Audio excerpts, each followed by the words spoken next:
The best thing about this is that light is so bright I can hardly see anybody. That works. That works.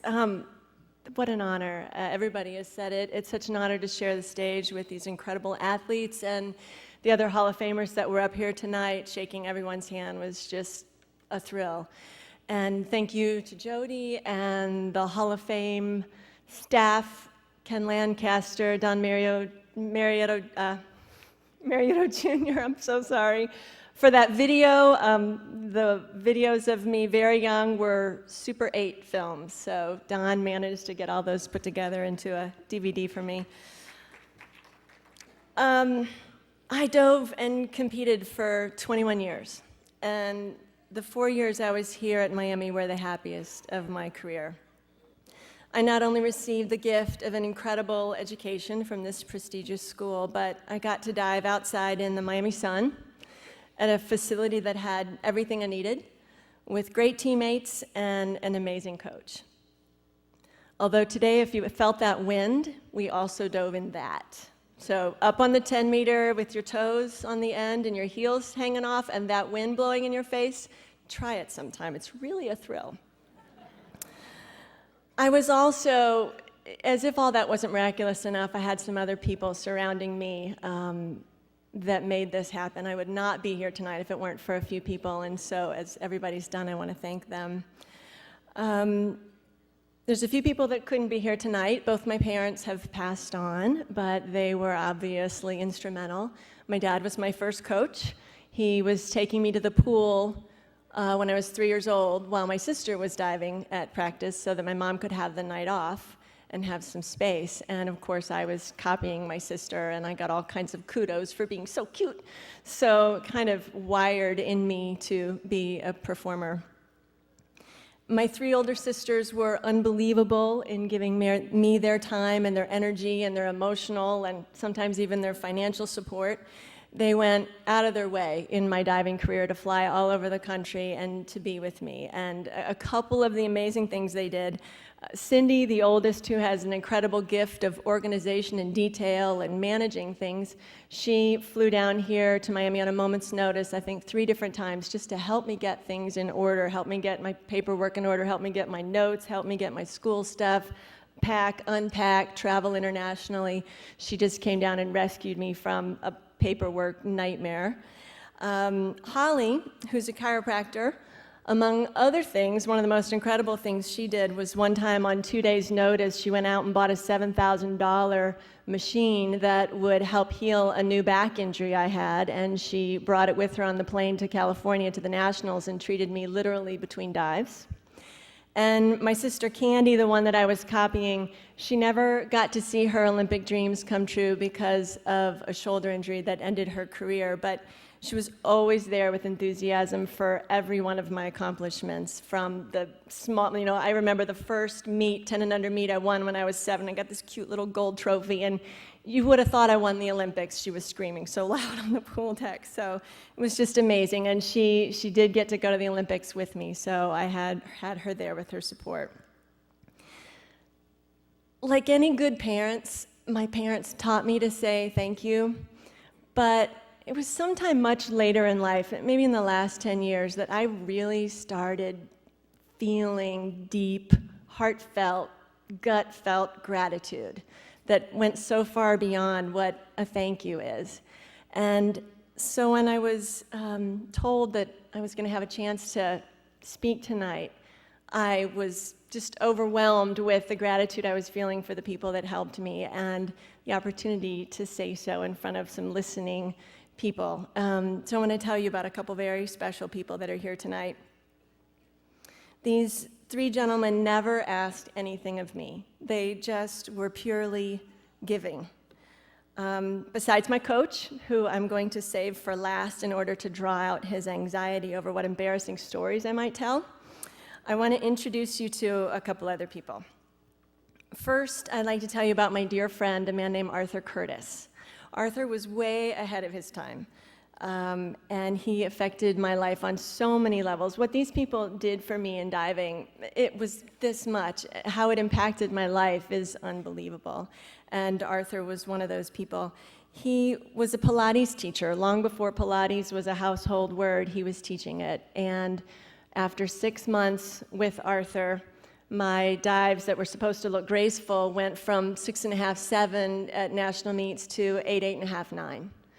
I would have never made an Olympic team with 7s. So what he did for my line and my grace was amazing. But beyond that, Arthur saw so far beyond Wendy the diver. He saw the core of me, and very early on, he saw the artist in me. And in my life these days, I think of myself as an artist. And at the time, it was such a foreign concept. And today, art and creativity is the fulcrum that my life turns on. And Arthur was the first person to see that in me. So thank you very much for that. And I've always felt this deep soul connection with Arthur, but we lost touch for 17 years until just recently when I hunted him down for this. And when I was talking to him and I said, I am so happy to reconnect with you. And he said, honey, we've never been disconnected. I just didn't know where you were. And that's how I've always felt too. So among other things, this night has given me a chance to get back in touch with people who had such a big impact on my life. I'd also like to tell you about a really incredible human being in my life who was supposed to be here tonight, but unfortunately he's in the hospital. He's okay, thank heavens. But I'm going to talk about him as if he were here anyway and pay honor to him. His name is Dr. Eric Goldstein, and he's a psychologist. He's a sports psychologist.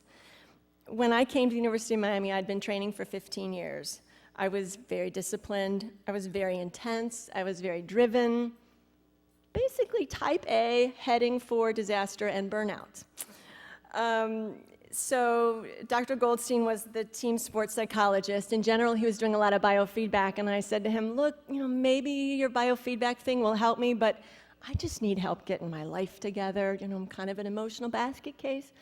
So he had his work cut out for me, and he generously saw me once a week, every week, for the entire 4 years I was here. And at a time when he had newborn twins and building his practice, he never charged me a penny for that. And I have got to tell you my favorite Eric Goldstein story. But first, I have to tell you, I could sum up all of his inspiration, all of his teachings in one sentence, and that is, it's not about the destination, it's about the journey. And he made me realize that on the track I was on as a freshman, if I'd have made the Olympic team, the medal would have been worthless because it would have been preceded by a lot of years of misery. So he helped me learn. It took some time. It didn't come fast, but he helped me learn how important every day was. And now, my medal's a really cool thing, but it sits in a sock drawer. But my memories and my joy and my love for the sport and the incredible times that I have in my heart, that's what feeds me, and I owe a lot of that to him, so learning to take that in. But here's my Eric Goldstein story. For those of you that know the University of Miami pool, or know Miami, it was August, so it was 100 degrees outside, and I was going through a really difficult time in my diving. I had a couple bad wipeouts, and I started losing my orientation in the air, and then I started losing my confidence, and then the fear grew and grew, and I was basically paralyzed with fear.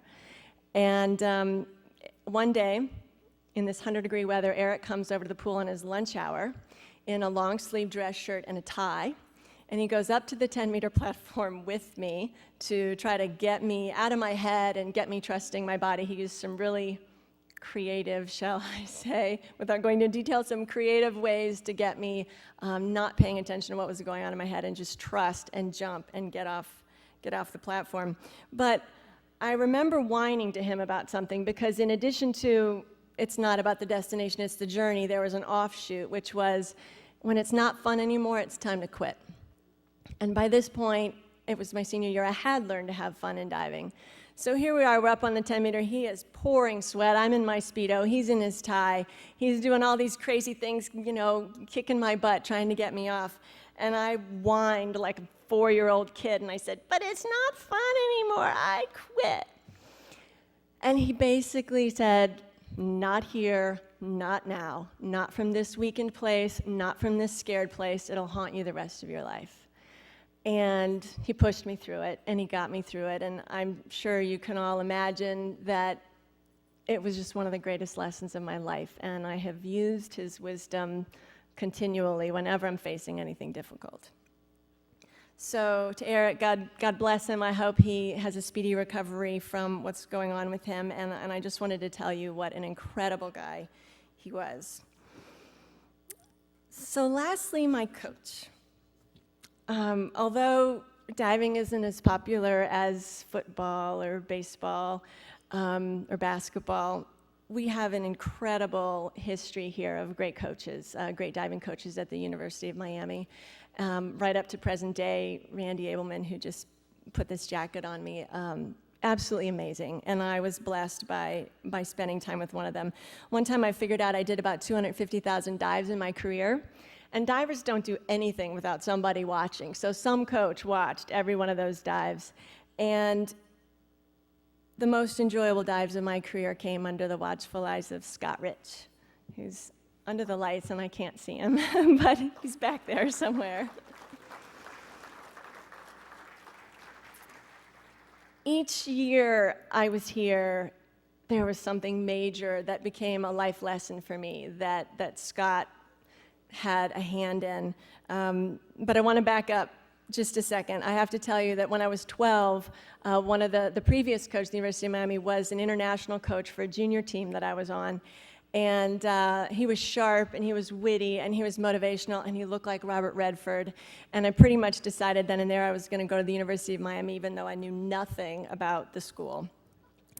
So the summer before my senior year, I met Scott Rich, who had taken over the coaching position, and I told him, look, you got to recruit me. I want to go to Miami. And he was hip, and he was young, and he was cool, and he had this just twinkle in his eye, and a lot of really bad jokes.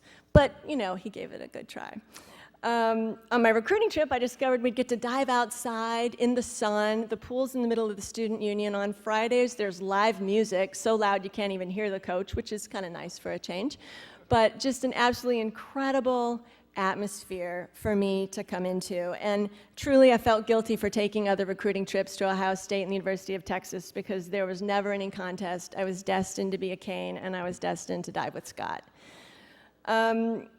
So my freshman year, I already told you, I came in this type A, stressed out, anxious, obsessively driven towards my goals, relatively unhappy and emotionally a basket case, basically. My previous coaches had been incredibly gifted, but serious disciplinarians. It was all about training. It was all about winning. It didn't matter what I thought or what I felt. You leave it at the pool, at the gate, and you come in and you train. So Scott, you get to Miami, and he is one of the most laid-back people you'll ever meet. Funny as heck, fun, playful. He knows it's all about the journey and not the destination. So he was exactly what I needed, but I don't know if you're all aware how sometimes the medicine you need tastes really terrible at first.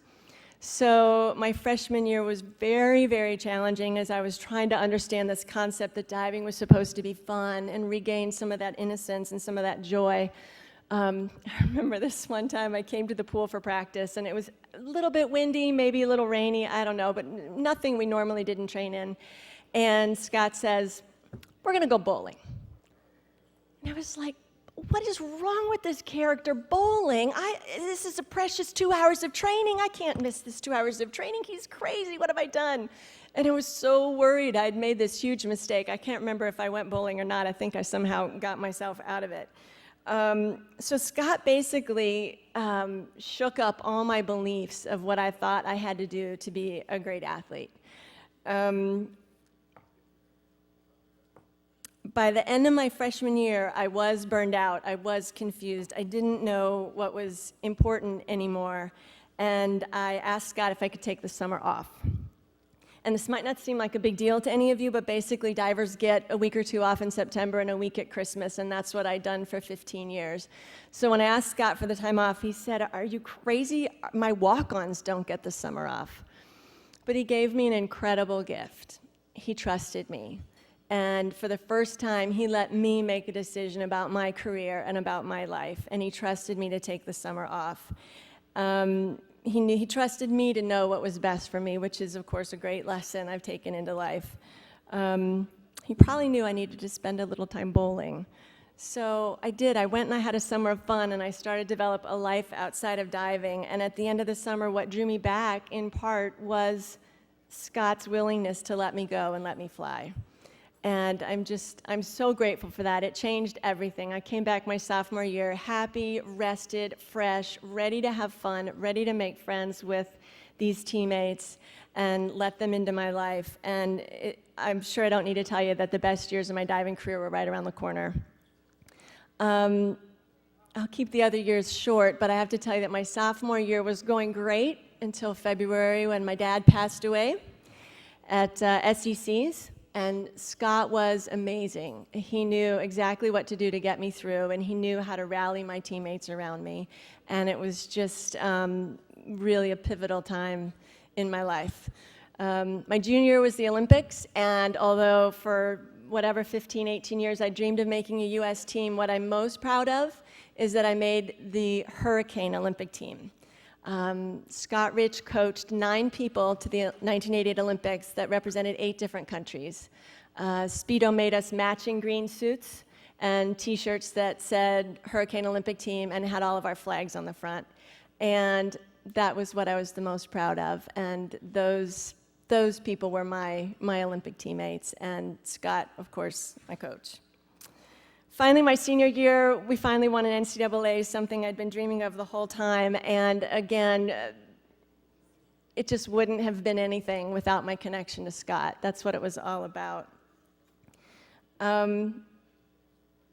All of these moments, I have to tell you, Scott is at the heart of all of them. He was the heart of our team.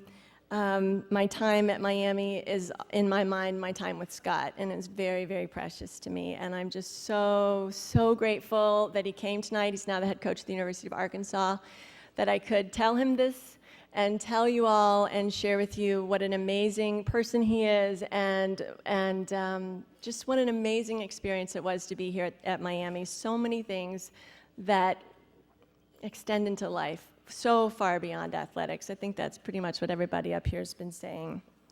So thank you again to the Hall of Fame. Thank you to Scott. Thank you to my husband, Jamie. The next time we're at one of these dinners, it's going to be the Husband's Hall of Fame, and my husband's going to be up here. So thank you for celebrating me every day of our life.